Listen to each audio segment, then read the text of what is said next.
Let me know when you're ready. There's good part.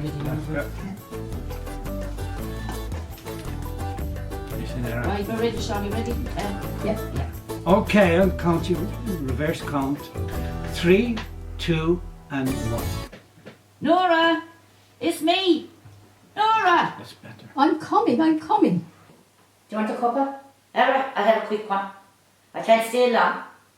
It's a grand morning, Nora, and I must do a small bit of gardening. What can I get you? Dog food, cat food. Is that bread fresh? Kitty, you're having a bit of fun here tonight. Can you tell us what's happening? Oh, we're here now recording our 8th episode. So we have 2 more to go, so another 2 lots and we're done. That's our 3rd series altogether. I was just going to ask you, what's it like compared to the last series? Well, it's exactly the same. There's no change, you know what I mean? It's brilliant from start to finish. We look forward to coming in. When it's over at the end of the year, we're looking forward to starting off again next year. So it's still as exciting as the last one? Exactly, as always, because I mean the story's always new. And we've, there's new challenges with each series that comes on. Do you know what I mean? There's new stories. Looking forward to see you, Kitty. Mary O'Brien. Yes, Michael. You're Mrs. O. Mrs. O. Go on, tell it. The long-suffering What's Mrs. happening O. in this episode? Don't tell us all. I won't tell you what's happening, but poor Mrs. O is going to be feeling very, very sore at the end of it. Not emotionally sore, no, but physically sore. And that's all I'll tell you about what's going to happen. Sick sore and sorry. Sick sore and sorry. Eleanor, how about your part? And is it as exciting as it was the last episode? Absolutely, yeah. Very challenging. Great challenge altogether for me. I'm Nora, the shopkeeper, and I'm in the shop all day, every day, morning to night. Chrissy here is my kind of partner in crime insofar as that she's my best pal, and she comes in with all the gossip. And for this series, she's kind of taken me out of my comfort zone and taken me out and showing me different things that I wouldn't normally see. And challenging it may be, but isn't it wonderful for the town the size of Youghal, for a small radio station to be putting on a mammoth production like this? Absolutely. It's outstanding. It's absolutely fantastic. Yeah, it is great achievement. Great achievement for everybody. Yeah. And especially for Sean, who wrote it. He's and brilliant. even Warren here now, the way he's put it together, everyone that's involved in it, you know what I mean, is a great achievement. Fantastic. Well, how do you find the studios out here? Oh, brilliant. Yeah. We're only out when we're resting on tea or coffee or whatever. Yeah. Couldn't be nice. It's like a home from home actually when you come out. You know what I mean? And then here, and of course with the CRY studios as well. Exactly. Yeah, exactly. Yeah. So what all these technology and all that kind of stuff? Is it a bit heavy or just I was actually delighted with it because I had never experienced anything like this before. You see, it was great to come in and see the way it all worked, and brought my granddaughter down this evening to see it, and she's thrilled. Yeah. So it's marvellous, like just to be involved in it alone is brilliant. Because I mean, years and years down the line. Yeah. If there's people going to know about this, the series that was that it was made in Youghal. In Youghal, do you know what I mean? Because they remember the Kennedys, Castle Ross and things like that. But just to have something like that here in Youghal itself. And there are people living out apparently in North America and you name it, listening to it. Yeah. Which is kind of the miracle. Which is great. Of the Do you know age, what I mean? For such a little town. So people contact you, tweet you and Facebook you and all that kind of stuff afterwards. Yeah. Kitty, well-known fishing family here in Youghal, and it's the radio drama has a big, strong fishing connect. Is there anyone in the play that you, or any of the characters you in real life kind of can associate with? I would. What's his name again? I'm desperate for the names now of the characters. Mr. McCarthy, Mac. I'd associate him now with my dad because he was a fisherman. Yeah. And even with the kids and that now, you would bring things back to when you were young yourself. You would remember your father coming in fishing and how many fish had he and all this, and then the danger when they're out at sea, the worry you'd have, and you can understand how the wife would be worried, the kids would be worried. Yeah. Do you know what I mean? That's just true to life for us, really. You know what I mean? Eleanor, you've been on stage most of your life, and with Pat singing. Remember down Kevin Powers, and not just for the locals, but the tourists and all that kind of stuff. So you're well used to all the audience and mics and people listening to. I would be, because I was with CRY when we were up in Connolly's, up the Golf Links Road. I had 3 programmes a week. Right. I had one with the ballet programme, and I had Gems of the Stage and Screen, which was musical numbers, and I also had a children's programme on a Saturday morning. Right. Which was great. Right. Well, I suppose what I was getting at, Eleanor, is that you're well used to this. Kitty, this is kind of your first Completely time new, in this, completely new. I really. didn't Yes. start doing anything like this. Right. I was only saying it there earlier. I was chatting to one of the girls outside, and I was in, I don't know, was it 56 or 57 by the first time I even went on the stage. Do you know what I mean? So coming out here now, will this be 3 years ago now? I was 59, so I was 59, kind of being introduced to this sort of thing. So it isn't that I think that you would be introduced at that age, like normally you'd start out young. So I'm just flabbergasted with the whole thing, you know what I mean? Lenny, you'd be proud of you. Oh, I'd be sure he She's would. a natural, I'd though, be isn't sure she? he would. He would definitely be proud of Kitty, me. Eleanor, and Mary, thank you very much indeed. Thanks very much. Bye-bye. Thank you. It's been great working with Sean. I've worked with Sean on a few different occasions as well. So he's very hands-on. He's a great director in that regard. So he's very much into character development as well, which is fantastic to get from a director. So very much enjoy it. I'm either his Jenny, and I can vouch for her. We have a coffee and the occasional sandwich during our breaks, but that's all. I approve of that. I'm not accusing any of the staff. I'm just trying to get to the bottom of this. You've got good, honest, hard-working staff. Because it spans over 10 series or 10 episodes as well in the series, it gives great scope to invite a lot of local actors and non-actors as well to come in and get involved. So it's a huge community involvement as well, which is always great too. You I are. started off in some of the early series working with Sean and being bit parts because I had different commitments in other places, but this time I'm actually a person. So I'm Mrs. Brown this time, and she owns the bar and restaurant where Sheila works. Come on, tell me, what do you think of Mr. Hennessy? I'd prefer if I didn't have to answer it. There's no love lost between the two of you, is there? No, you don't have to answer that. When Mr. Hennessy came here in the first month or two, my profit margins increased exponentially. Now they have slowed down, and at this rate I'll soon be losing money. How would you explain what's happened? Oh, this is fantastic. It's brilliant. Sean, the director, has just managed to tap into so much local talent, and there's so many people who are so enthusiastic about the whole thing. It's just fabulous. It's brilliant, and it's great fun. Chris Bailey, Part 3, Harbour View. Yeah, I'm very pleased to be back playing Knuckles Nolan in Harbour View this season. Sean O'Neill wrote me back in again to the series. It's an interesting part. I come from Dublin, so the accent I had to learn again. But playing the part of a Dublin courier coming down to the south coast to fleece the local people is not really in my character.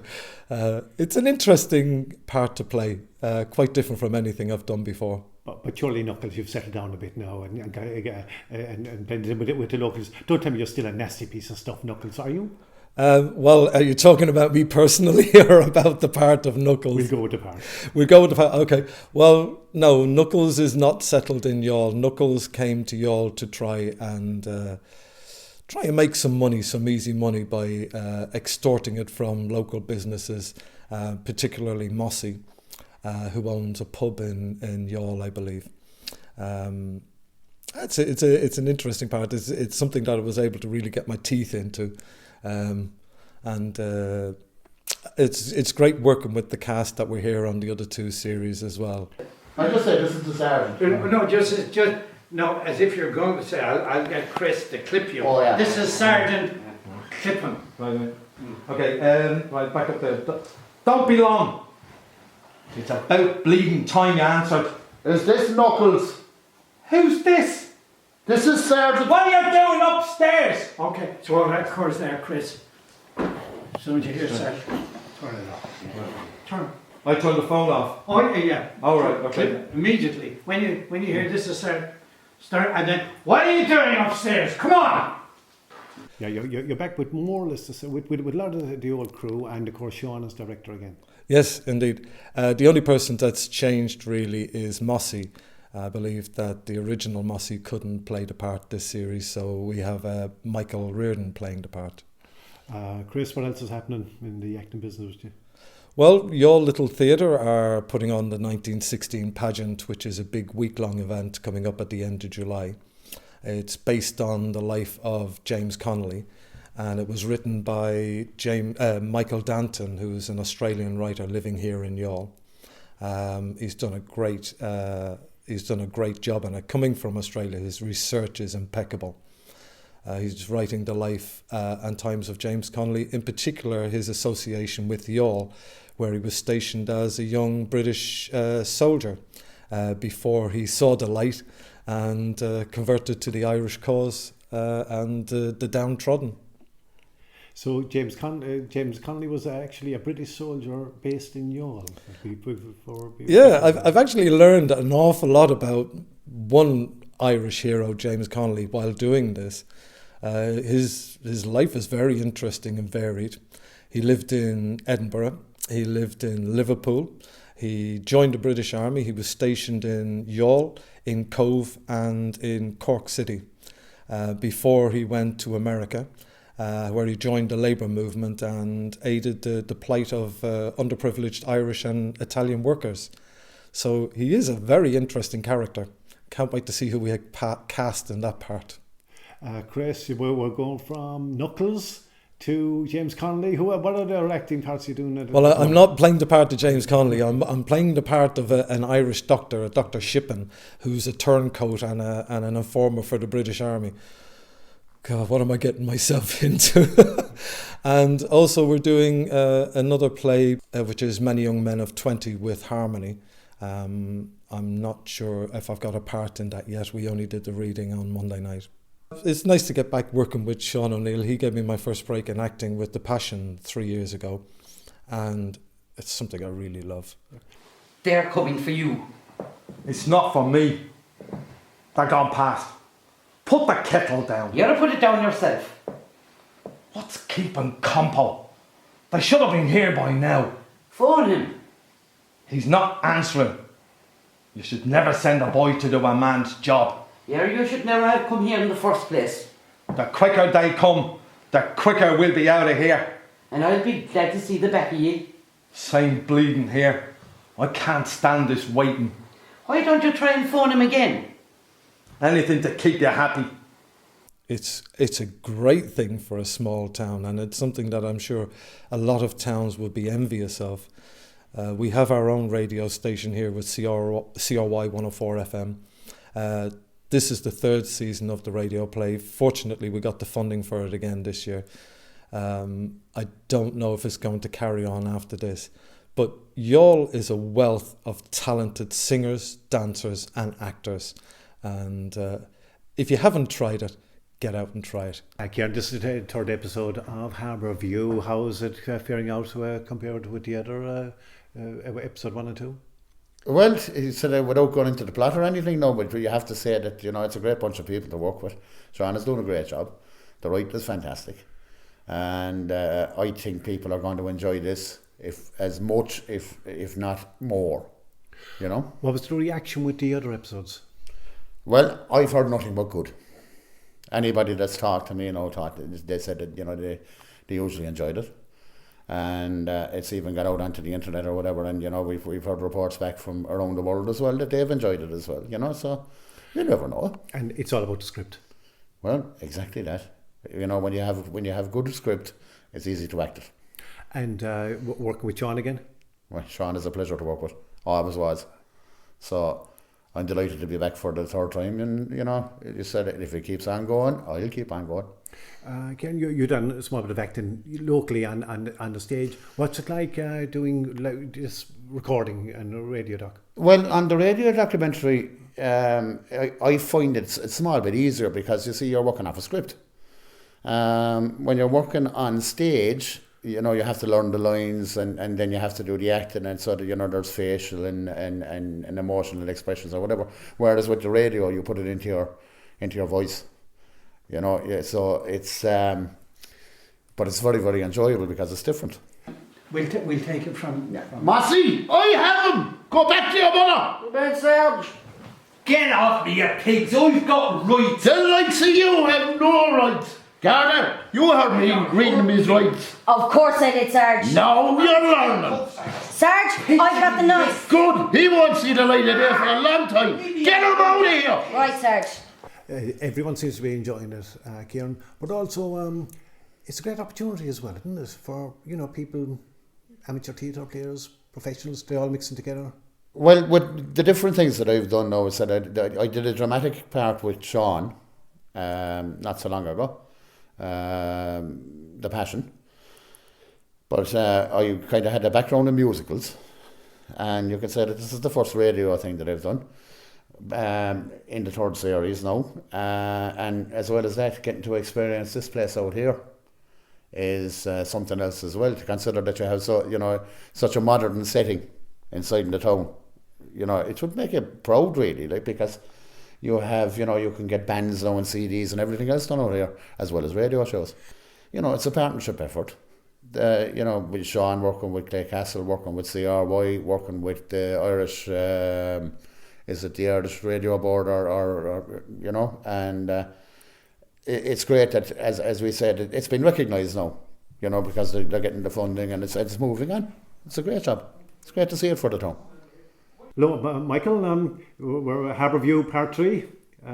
This is your first time. Is this your first time doing a radio drama like this, Michael? Well, I did some walk-on parts for Sean in last season, just parts in the bar where a guy orders a drink and that kind of thing.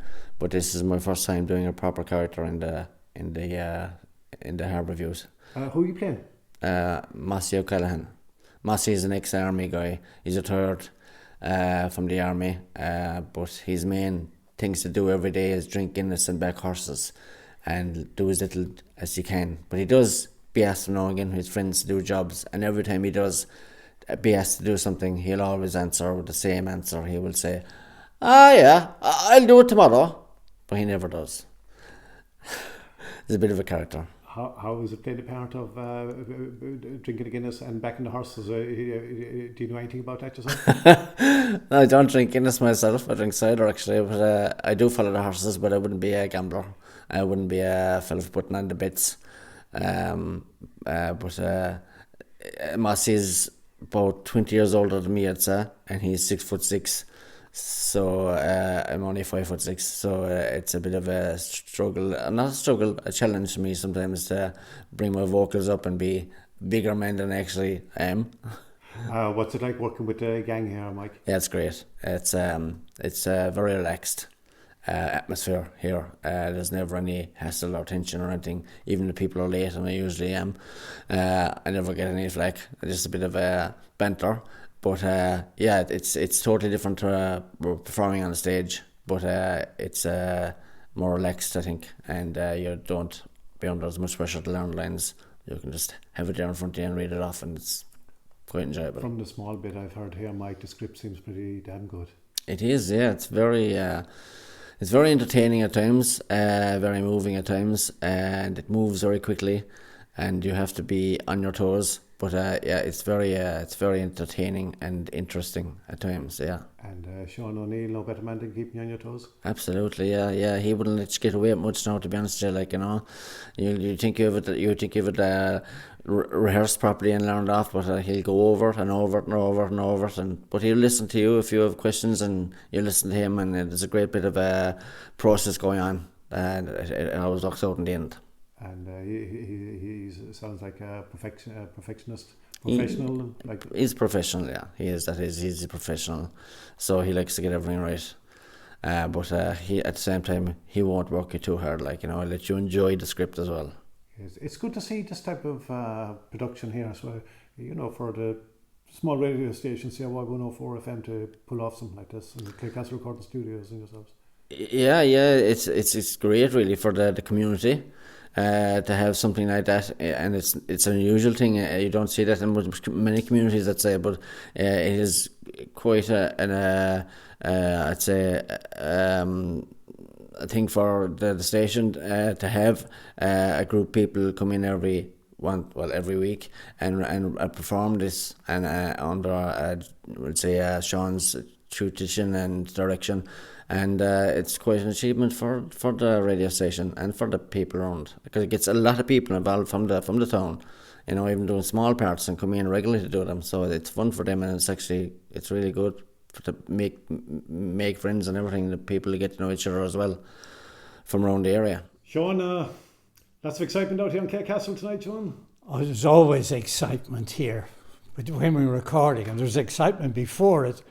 And even when they're coming in, the anticipation none of them really know what are going to approach. They don't know what's in the script. And I prefer it that way, and I think they prefer it that way. Sean, I was talking to the actors and actresses earlier on. They were saying it's all about the script, and they said the script in the top part of the season is fantastic.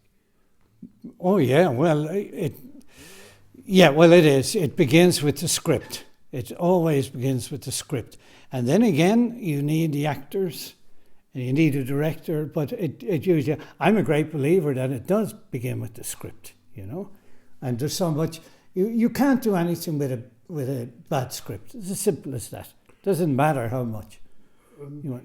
John, it's been a hit because this is Harbour View 3.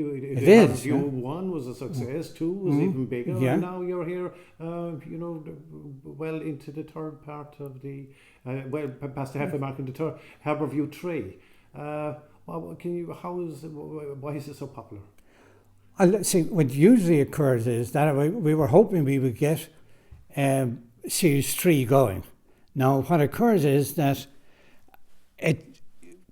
people really don't know what's happening in the first or the second. They start settling in the second. And the third, they're well aware of the characters and they're well aware of the dynamics between the characters. And people settle with it. But it takes one or two. I remember Coronation Street had that problem. I mean, they were going to pull it after the second. And I think... What's that one in the country? Emmerdale. They had the same problem. Every one of them had the same problem. But when it moves into the third, and people are saying, yeah, it's very good now in the third. But the first was just as good. But they were anxious. They didn't understand the characters, didn't know anything about it. Now they know that the characters have settled and the people have settled. And that's why they all think that number 3. But Coronation Street only took off in number 3. Emmerdale, what's that other one? EastEnders. That was the same, Sean, is that where you got the idea from? I mean, it's a wonderful idea. I don't think anyone ever thought of it before, to a radio drama in a small fishing village, which Youghal is. Yeah, no. When I was approached for this project, I was saying, if you're doing something, you've got to be original. Now, what was ever done? There was never a radio drama or even a television show based on fishermen and basically the problems of trying to make a living. And I said, right, it's original. First of all, am I going to cast it? That's the next one. Okay, I write it, but I've got to be able to cast it. And I was very fortunate that I worked with most of the actors and actresses that are in the show, and I knew what they were capable of, and I approached them and they jumped on it, and you were in here when we were recording, and they just come in, do the work and go home. And they're all having a great time as well. Well, they are having, we have a bit of fun. The work is done, but we have a bit of fun in between. And it was challenging as well. The ladies were saying it was a challenge to them. They're the first time doing a drama like this. Yeah, but I think it's look, you won't get your blood boiling unless it's a challenge. You need something to come. It's no good for an actor or even me coming in here and saying this is going to be a walkthrough. It's never, and I'm glad it never, because you've got to be working. There's a load of areas that can go wrong, and you've got to be on top of it. I mean, we come in here and we've got to do a show a night. We've got to record a show a night. It hasn't been done before, and I believe Cry here in Youghal, Cry 104 FM are the first to do it. And it's one of these things, that the radio station wanted something different. I just happened to be available, and they were very fortunate when they mentioned the project with BAI. The funding came down from Dublin. We were very lucky. And then also, when I was writing the scripts, I was wondering, who am I going to get to play this? Who am I going to get? And then I phoned around and with people that I worked with before, and everybody came in on it. I don't know. I've lost track of many people are on this. Sean, is there any outside of RT, the national broadcaster, is there any other station doing anything like this, producing radio drama of this quality? No, I don't believe it. I haven't heard of it anyway. No, I don't think so. I don't think so. As far as I know, this actually type of drama, Youghal Radio were the first here. Well, that's what I hear anyway. I'm not too sure. I don't follow up. I'm too busy to follow up on what's going on. But I believe they were the first, you know. But we're very fortunate. See, when we sat down, everybody was up for it. Everyone was up for it, and still are. And that's how, even the actors coming in, I mean, you see how late, I mean, we're all tired, we stayed here. And they stayed here until we got it right. And there's no problem. If I asked them to stay until 1 or 2 in the morning, they would have stayed. Because they like to get it right, and it's important to get it right. I was talking to the girls earlier on, some of the directors. They said that it was a great opportunity for them to be as creative and come out and do their own acting. They didn't seem to have that opportunity before. No, I think it's a great platform for actors. There's some fine actors and actresses here in Youghal, and I think it's a great platform for them. And I tell you, when I meet them, they say, you know, they look forward to every Wednesday night, which is great. You know, that they have something to look forward to. They go out, they do the work, and they go home. And like I was saying earlier on, when they leave here, they don't know what's going to come in next Wednesday night. They have no idea. And sometimes I don't know either, so I can't tell them. You know, so I work away and I make sure the script is ready for every Wednesday night. Okay, Sean, well, may I say big congratulations. It's absolutely fantastic. Yeah, thanks very much, and thank you for your help.